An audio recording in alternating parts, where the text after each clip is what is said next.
Hi guys, Random here, back with a little bit more War Thunder. Before we kick off, I'd like to say a thank you to Gamers Go First, one of my subscribers.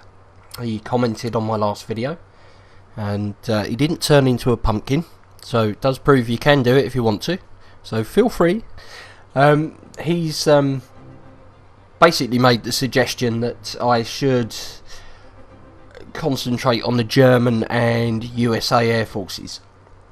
Now, he'll be pleased to know that I've been playing all the Air Forces and, you know, slowly getting some XP in all of them. I've got up to rank 6, I believe, in the USA Air Force now. I've unlocked the Aero Cobra, nearly bankrupted myself doing it. It was quite expensive. Had a bit of fun with that. It's got a 37mm troll gun attached to the front of it. Fires really slowly, but it shoots breeze blocks at people, man. Yeah, that's quite funny.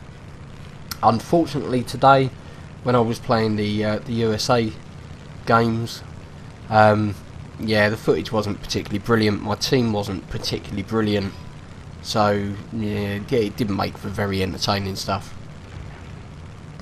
So basically, you know, was doing a bit of a try hard on all of them.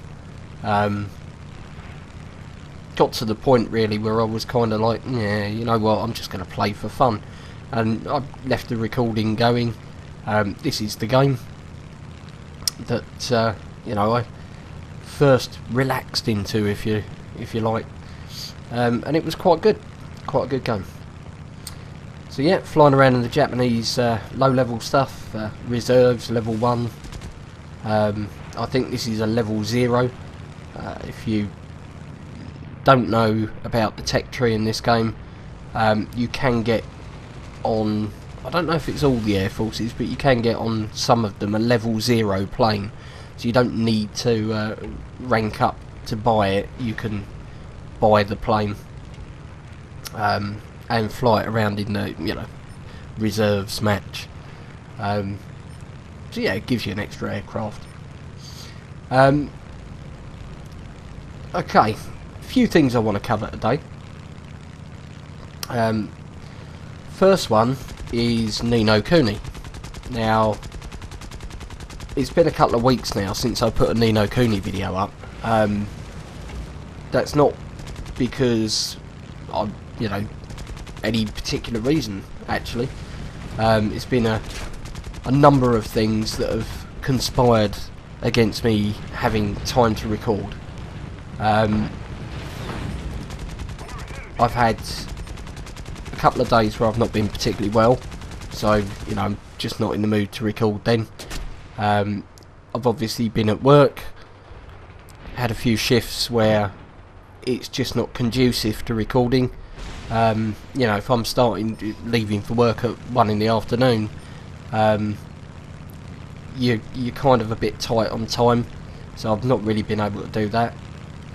I've had family round as well, you know, obviously a bit antisocial, so oh yeah, I'll be down in a couple of hours, guys, just gonna go record and render and upload something. So yeah, not really been able to do that, but to the point. Nobody's mentioned where's Nino. Nobody said, oh my god, I'm missing Ni no Kuni. Why aren't you recording? Random, you noob. So that kind of gives me the impression that maybe it wasn't everybody's cup of tea, which is fine. You know, it is a fairly niche game. I enjoy it, so I'm going to keep playing it. But I'm going to spend my time recording stuff that maybe you'd be more interested in. Not again because I'm that bothered about how many people watch it. I'd much rather have one person watch it and give it a like than, you know, 1,000 people watch it and nobody gives it a like. It's more important to me that I'm producing the best stuff that I can. Than it is, you know, to have 1 million subscribers. it's nice to get feedback, and it is nice to know if I'm doing something wrong. So, a couple of questions for you. First question is episode length. Ni no Kuni episodes were ranging between 30 and 45 minutes. There's a reason for that. It's the way the game plays to get to a natural break. Sometimes they were a little bit closer together than others. Sometimes they were much further apart. Now that made for a long video. It's fine if you're playing the game, but asking somebody to sit down for 45 minutes and watch a YouTube video is a bit of an ask, really. So, quick pause here, because it tells me that I had a soft landing and landed on an airfield. Blatantly not an airfield. Thank you very much for the XP, fix your game. Right, so back to the point. Asking somebody to sit there for 45 minutes is a bit of an ask. So, question for you. Please comment and let me know. What kind of length video suits you? Are you a 15-minute man? Or are you a 30-minute one? Or, do you like an hour's long video? Let me know. Gives me an indication of, what I should be aiming for, really. Second thing about recording, and this is a bit complicated, so bear with me. I'll try and explain it the best way I can. Okay. Most of you know I've got two PCs. I've got a gaming PC and a recording PC. One sits to the left of my desk, one sits to the right. Okay. I've got two monitors, two keyboards, two mice. One for each. Now, in order to record PC gaming, you have a few options. The first option is software, okay, something like Fraps. You can, I could run Fraps on my gaming PC, but the system performance knock would, mean it's low frame rate and kind of a bit laggy, and it would deteriorate the end product, basically, because I don't run a £2,500 i7 beast PC monster. I've got a fairly middle of the range gaming PC, does what I want it to do, gives me decent frame rate as long as I'm not taxing the computer and asking it to do 20 other things. So software's out of the option. Your next option is capture card, which I'll get, well, I haven't got, but I'll get onto that in a second. And your final option is a PVR. Now that's what I use at the moment. I've got the Hauppauge, which I use for recording console gaming. That is fed from my gaming PC on a duplicate display out, so I've gone into my Windows settings and told it I've got two monitors and I want them to be cloned, so display the same thing on each. The HDMI lead comes out the back of my video card into the Hauppauge, and that's where the video comes from to get fed to the recording PC. This presents a problem. Okay, now, as most of you know, you can set your audio output on your PC to HDMI or to your normal 3.5mm speaker jack, the light green one on the back of the PC. Now, I've got my speakers plugged into that jack. I want to be able to hear the game when I'm playing it, so I don't want to set the audio to go down the HDMI. That means there's no audio going into the Hauppauge, which means there's no game audio recorded. So the solution I came up with for that was to run a splitter cable from the audio out on the back of my gaming PC. So I've got one male to two female 3.5mm jack plugs there. So the male goes in, the two females are there. I've got the speakers plugged into one and a male-to-male jack extension fed into the microphone input on the recording PC. Are you with me so far? Okay. This means I can record the game audio that, you know, the pew pew sounds and the bombs dropping and all that sort of stuff on the recording PC via Audacity, which I then have to sync up when I'm editing to the game video. Okay, can be a little bit tricky, but that's the way I've got it set at the moment. It does mean, because you can't have two sessions of Audacity running at the same time, it does mean that you can't record commentary. Now, you know, beside the fact that trying to marry up two audio tracks and sync them to a video track would be a bit of a nightmare, to get all three completely in sync. I mean, it's bad enough trying to do one. It kind of leaves me with a inability, if you like, to do live commentary over PC gaming. So, what do I do? Well, my investigations into the problem, if you like, lead me to a Ava Media Live Gamer HD capture card. Now that has got HDMI in and out, it's got audio jack plug in and out on it, and it will sit inside the recording PC, do a lot of the encoding work itself, which means that I can, you know, then use Audacity to record a in-game commentary, if you like.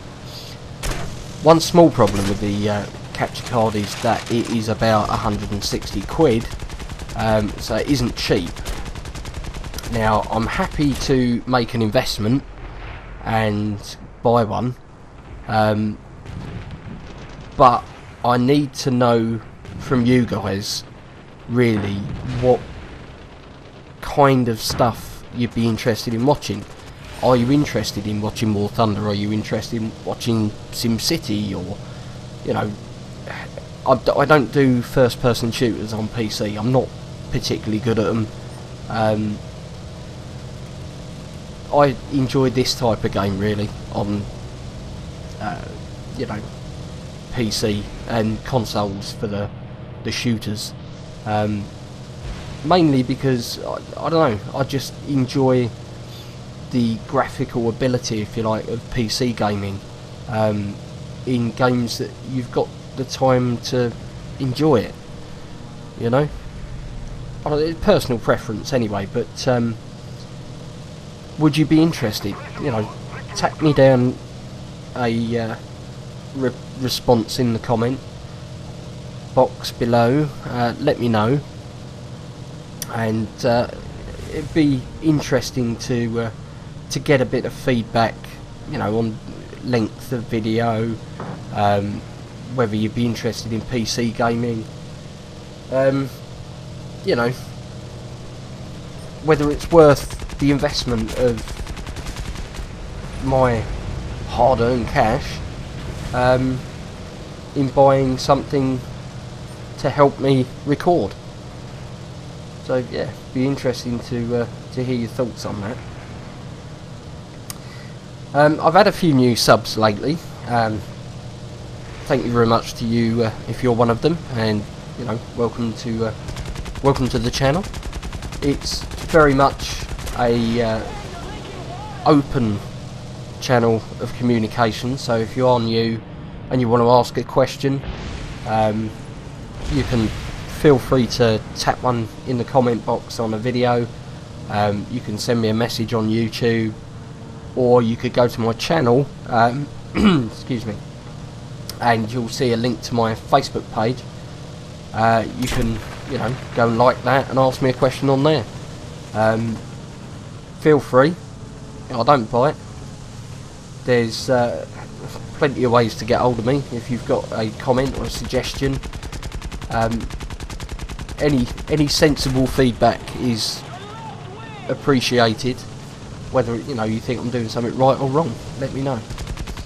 So yeah, welcome to you, and thank you very much for subscribing, and to my long-standing subs, thank you for sticking with me. See me through some dodgy recordings. But yeah, the YouTube experience for me has been quite good. I'm enjoying it. I'm certainly enjoying posting stuff like this up.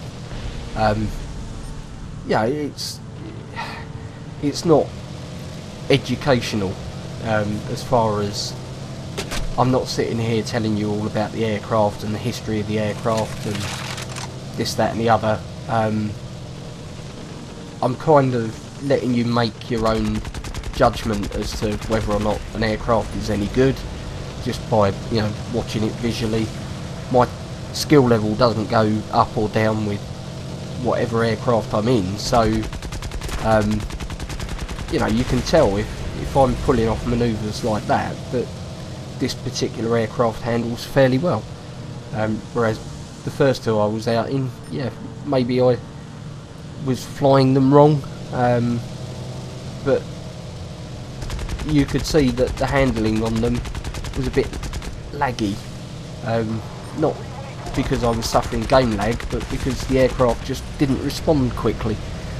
I'm finding that actually with a lot of the low tier German stuff, it's flying like it's stuck in custard.